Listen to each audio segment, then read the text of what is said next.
காதல் மனைவியை கழுத்தை நெரித்து கொடூரமாக கொலை செய்த கணவன் மாமனார் மாமியாரை கவுந்தபாடி போலீசார் அதிரடியாக கைது செய்து சிறையில் அடைத்தனர். கோபி அருகே உள்ள பூமா கவுண்டனூரை சேர்ந்த விவசாயியான கிருஷ்ணமூர்த்தியின் மகள் பூரணி பிஇ படித்துவிட்டு பெங்களூரில் உள்ள சாப்ட்வேர் நிறுவனத்தில் வேலை செய்து வந்தார். பூரணி கல்லூரியில் படித்தபோது வெள்ளாங்கோயில் அருகே உள்ள கோமாளிக்கரையை சேர்ந்த யுவராஜின் மகன் மதன்குமார் என்பவரை காதலித்து வந்துள்ளார். கல்லூரியில் படித்தபோது மதன்குமார் குடும்பத்துடன் கவுந்தபாடி அருகே உள்ள சின்னியம்பாளையத்திற்கு குடியேறி வசித்து வந்துள்ளார். பூரணியின் கிராமத்திற்கு அருகிலேயே வந்ததால் இவர்களது காதல் நாளுக்கு நாள் வளர்ந்தது. இந்நிலையில் இவர்களது காதல் பூரணியின் குடும்பத்தினருக்கு தெரிய வந்ததும் இருவரும் ஒரே சமுதாயத்தை சேர்ந்தவர்கள் என்றாலும் மதன்குமார் குறித்து பூரணியின் பெற்றோர்கள் விசாரணை செய்தபோது கிடைத்த தகவலை தொடர்ந்து இவர்களது காதலை பூரணியின் பெற்றோர் ஏற்க மறுத்தனர். அதைத் தொடர்ந்து பூரணி கடந்த ஆண்டு பெற்றோர் எதிர்ப்பை மீறி காதலன் மதன்குமாரை திருமணம் செய்து கொண்டார். திருமணத்திற்கு பிறகு பூரணி கருவுற்றதும் கடந்த சில மாதங்களாக கணவன் வீட்டில் இருந்து வந்துள்ளார். இந்நிலையில் பூரணிக்கு கடந்த 5 மாதங்களுக்கு முன் கோபியில் உள்ள தனியார் மருத்துவமனையில் பெண் குழந்தை பிறந்தது. குழந்தை பிறந்த தகவலை அறிந்த பூரணியின் பெற்றோர்கள் பேத்தியை பார்க்க சென்றபோது அவர்களை வழியிலேயே தடுத்து நிறுத்திய பூரணியின் கணவர் மற்றும் அவரது குடும்பத்தினர் குழந்தையையும் பூரணியையும் பார்க்க விடாமல் சண்டையிட்டு திருப்பி அனுப்பியுள்ளனர். குழந்தை பிறந்தது முதல் சின்னியம்பாளையத்தில் உள்ள கணவர் வீட்டில் குழந்தையுடன் வசித்து வந்த பூரணி கடந்த அக்டோபர் மாதம் 10ஆம் தேதி குழந்தைக்கு தாய்ப்பால் கொடுத்தபோது திடீரென மயங்கி விழுந்ததாகவும் குழந்தையின் அலறல் சத்தம் கேட்டு அவரது கணவர் மதன்குமார் வந்து பார்த்தபோது பூரணி மயங்கி கிடப்பது கண்டு முதலுதவி செய்ததாகவும் அதன் பின்னர் கவுந்தபாடியில் உள்ள அரசு மருத்துவமனைக்கு பூரணியை சிகிச்சைக்காக கொண்டு சென்றதாகவும் பின்னர் மேல் சிகிச்சைக்காக கோபியில் உள்ள தனியார் மருத்துவமனைக்கும் அதைத் தொடர்ந்து கோபி அரசு மருத்துவமனைக்கு பூரணியை கொண்டு சென்றுள்ளனர். அங்கு அவரை பரிசோதித்த மருத்துவர்கள் பூரணி ஏற்கனவே இறந்துவிட்டதாக கூறினர்.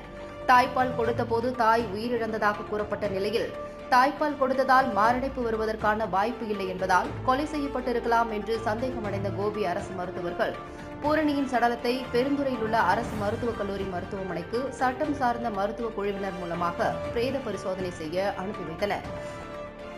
பூரணியின் உடல் கோபி அரசு மருத்துவமனையில் இருந்தபோது அவரது மரணம் குறித்து உறவினர்கள் கேட்டபோது மதன்குமாரின் 2 பெண் உறவினர்கள் தாய்ப்பால் கொடுத்தபோது பூரணி மயங்கி விழுந்துவிட்டதாகவும் அப்போது மதன்குமாரின் சத்தம் கேட்டு சென்றபோது பூரணிக்கு மதன்குமார் முதலுதவி செய்து கொண்டிருந்ததாகவும் கூறிக்கொண்டிருந்தனர்.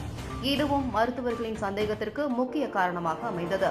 மருத்துவர்களின் இந்த சந்தேகம் காரணமாக பூரணியின் பிரேத பரிசோதனை அறிக்கைக்காக கவுந்தபாடி காவல்துறையினர் காத்திருந்தனர். இந்நிலையில் பூரணியின் பிரேத பரிசோதனை அறிக்கை காவல்துறையினருக்கு கிடைத்தது. அதில் மருத்துவர்கள் சந்தேகப்பட்டதைப் போன்றே பூரணி கழுத்து நெரிக்கப்பட்டு கொடூரமாக கொலை செய்யப்பட்டதும் தெரியவந்தது.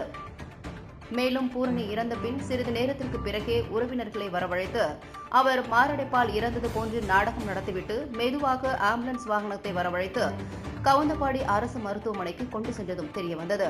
அதைத் தொடர்ந்து கொலை வழக்காக மாற்றப்பட்டு கணவன் மதன்குமார், மாமியார் பூங்கொடி, மாமனார் யுவராஜ் ஆகியோர் மீது கொலை வழக்கு பதிவு செய்யப்பட்டது. பிரேத பரிசோதனை அறிக்கைக்கு பிறகு மதன்குமார் மற்றும் அவரது குடும்பத்தினரிடம் விசாரணை நடத்திய போலீசார் சென்றபோது குடும்பத்துடன் மதன்குமார் மாயமாகி இருப்பது தெரியவந்தது. அதைத் தொடர்ந்து 3 பேரையும் கைது செய்ய 2 தனிப்படை அமைக்கப்பட்டது.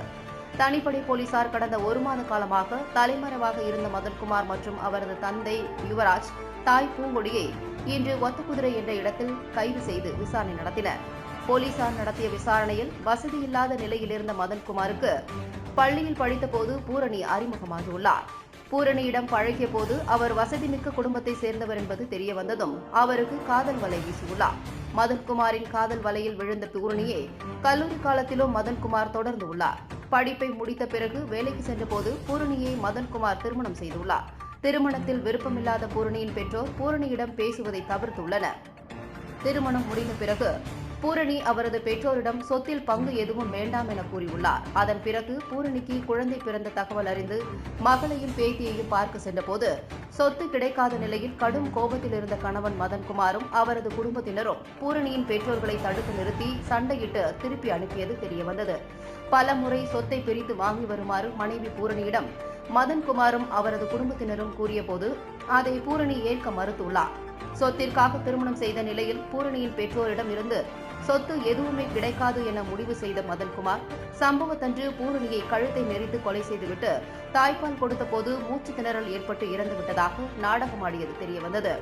மதன்குமார் செய்த கொலைக்கு அவரது பெற்றோரும் உடந்தையாக இருந்ததாக கூறப்படுகிறது. மேலும் பச்சிளம் குழந்தையையும் கொலை செய்துவிட்டு மகனுக்கு வேறு பெண்ணை திருமணம் செய்யவும் மதன்குமாரின் பெற்றோர் திட்டமிட்டு இருந்ததாக கூறப்படுகிறது. அதைத் தொடர்ந்து கைது செய்யப்பட்ட மதன்குமார் மற்றும் அவரது பெற்றோர் கோபியில் உள்ள குற்றவியல் நீதித்துறை நடுவர் எண் 2 மேஜிஸ்ட்ரேட் திரு தமிழரசு முன்னிலையில் ஆஜர்படுத்தப்பட்டு சிறையில் அடைக்கப்பட்டனர். தாய்ப்பால் கொடுத்தபோது மயங்கி விழுந்து இளம் பெண் உயிரிழந்ததாக கூறப்பட்ட நிலையில் காதல் கணவனை குடும்பத்தினருடன் சேர்ந்து கொலை செய்த சம்பவத்தில் கணவன், மாமனார், மாமியார் கைது செய்யப்பட்ட சம்பவம் பரபரப்பை ஏற்படுத்தியது. பொண்ணு பூரணி கேஎஸ்ஆரில் பிஇ முடிச்சுட்டு பெங்களூரில் ஐடிபியில் ஒர்க் பண்ணிகிட்டு இருந்தான். 2022 மதன்குமார் தென்காட்டுப்பாளையம் மதன்குமார் விரும்புகிறதாக வியாபாட்ட சொன்னான். அவங்க அப்பா போய் விசாரிச்ச வகையில் அவங்க ஃபேமிலி நல்ல ஃபேமிலியில் வேண்டான்னு அவங்க மகக்கிட்ட சொல்லும்போது எங்களை மீறி 2022 கல்யாணம் பண்ணிக்கிட்டான். நாங்கள் முறைப்படி பண்டி வச்சலாங்கிறதுக்கு அதுக்கும் எங்களுக்கு தெரியாமல் கல்யாணம் பண்ணி வச்சுக்கிட்டாங்க. மாதமாக இருக்கிற போது எங்கள் அக்கா குடும்பத்தினர் போய் அவங்க வளைகாப்பு நடத்தி வச்சிடலாம், எந்த பிரச்சனையும் இருக்கக்கூடாது, நம்ம வரலாம் போகலான்னு சொல்லி வளைகாப்பு நடத்தலாங்கிற போது அதுக்கும் அவங்கள திட்டி அனுப்பிச்சி விட்டாங்க. மாதமாக இருக்கிறது டெலிவரிக்காக ஆஸ்பத்திரியில் நான் போய் பார்க்கும்போது 2 நாளைக்கு முன்னாடி பார்க்கும்போது என்னையும் பார்க்க விடாமல் எங்களோட அக்கா பொண்ணும் வந்திருந்தா 2 பேர்த்தையும் திட்டி கொலை மிரட்டல் விட்டு திட்டி அனுப்பிச்சிட்டாங்க. நான் திருப்பி அழுதுகிட்டு வந்துக்கிட்டேன். குழந்தை 2 மாதம் இருக்கிற போது இது மாதிரி பால் குடிக்கிற போது ஹார்ட் அட்டாக் வந்து இறந்துடுச்சான்னு ஒரு கேள்விப்பட்டு நாங்கள் கவுந்தப்படி சிகிச்சை போய் பார்க்கும்போது அங்கே பொண்ணு அங்கே இறந்து தான் இருந்தா. திருப்பியும் கோபி அபி ஆஸ்பத்திரிக்கு கொண்டு போனாங்க. அங்கேயும் ஏற்கனவே இறந்துட்டான்னு சொல்லிட்டாங்க. அப்போ வந்து கோபி ஜிஹெச்சுக்கு கொண்டு போகலான்னு சொல்லும்போது எங்களை அங்கே கொண்டு போகக்கூடாது அப்படின்னு எங்களுக்கு திட்டி எங்களை வந்து திட்டி கொலை மிரட்டல் அங்கேயும் விட்டாங்க. நாங்கள் அதை மீறித்த கோபி ஜிஹெச்சு கொண்டு போய் ஆடியோவுடைய இதில் விசாரணை பேரில் பெருந்துறை இது கொண்டு போய் புரோத பரிசோதனையில் வந்து இப்போ ரிப்போர்ட் வந்து 1 மாதம் ஆச்சு. இந்த ரிப்போர்ட் வந்து கழுத்தை நெரிச்சு சித்திரவதை பண்ணி கொலை செஞ்சுருக்கிறதா ரிப்போர்ட்டில் வந்திருக்குது. இன்னும் வந்து 1 மாதம் ஆகி நேற்று தான் கைது செஞ்சுருக்குறாங்க. அதுவும் நாங்கள் எஸ்பி ஆஃபீஸு போய் மனு கொடுத்ததுனால, ஊர் மக்கள் அனைத்தும் போய் நேரடியாக மனு கொடுத்ததுனால நேற்று தான் அவங்க கைது செஞ்சுருக்குறாங்க. எங்கள் பொண்ணுக்கு நடந்த இந்த கொடுமையே மற்ற பொண்ணுக்கும் நடக்கக்கூடாது.